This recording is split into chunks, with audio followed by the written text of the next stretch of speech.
What's up, everybody? Tyson Roush, Let's Talk Jets Radio. The team returned back to practice today, and there's some major injury news. First thing is Brian Winters is week to week, which, according to all reports, they're being conservative with him, but nonetheless, something to keep an eye on because he does have an injury history. The offensive line, obviously, is an area of concern. You have Alex Lewis, you have Tom Compton, you have some things there that you can use to help offset Brian Winters, but something to keep an eye on. In terms of positive news, Marcus Maye returned to practice. He's off the PUP, which is enormous news. He's a big piece of Greg Williams' defensive puzzle. The safety position next to Jamal Adams is just like you have Rontez Miles, you have Doug Middleton. Marcus Maye is a very, very good corner when healthy. He's versatile. He frees up Jamal Adams. He has good range. He's going to be a big piece to the puzzle if he can stay healthy. So getting him back on the practice field in action in week 2 of preseason is good. Probably won't play Thursday, I would assume, but that's fine. Get everybody ready for the third preseason game and ready to roll. So in terms of secondary and the safety, excellent news that Marcus Maye is back. Big piece of the puzzle. The problem is Trumaine Johnson left practice today with the injury, hamstring injury.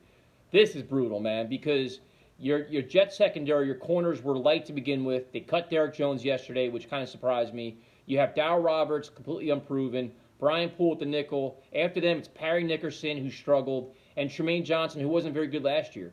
Trumaine Johnson's your number one corner. If he's out now with a hamstring injury, it's got to be concerning because you don't have a number one corner in a press aggressive style defense.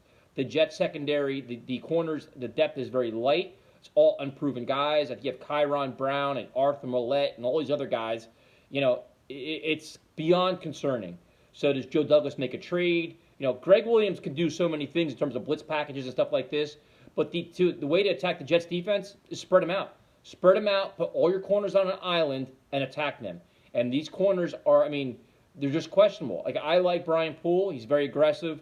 What do we have? I don't know. Parry Nickerson, completely unproven, rough preseason game. Darryl Roberts has shown flashes, but is he your best corner now if Trumaine is out? And who replaces Trumaine Johnson?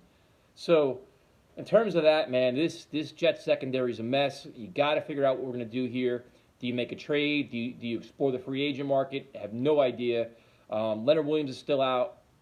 Probably being cautious with him.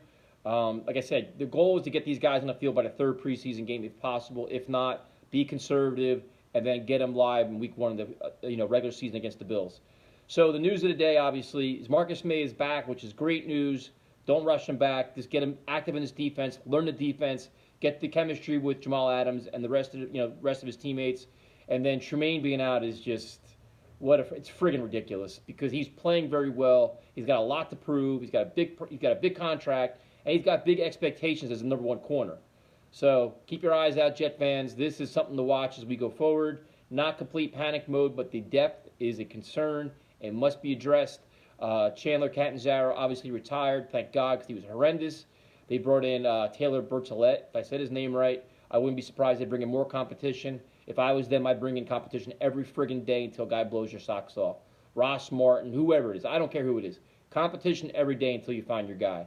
I'm not necessarily sold that Jason Myers leaving was a bad thing. He wanted a lot of money, and he's a little bit inconsistent.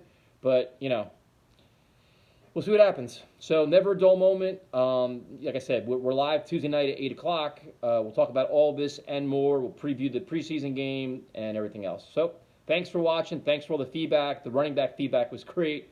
A lot of disputes about Trenton Cannon. We'll discuss that as well. And we'll talk to you next time.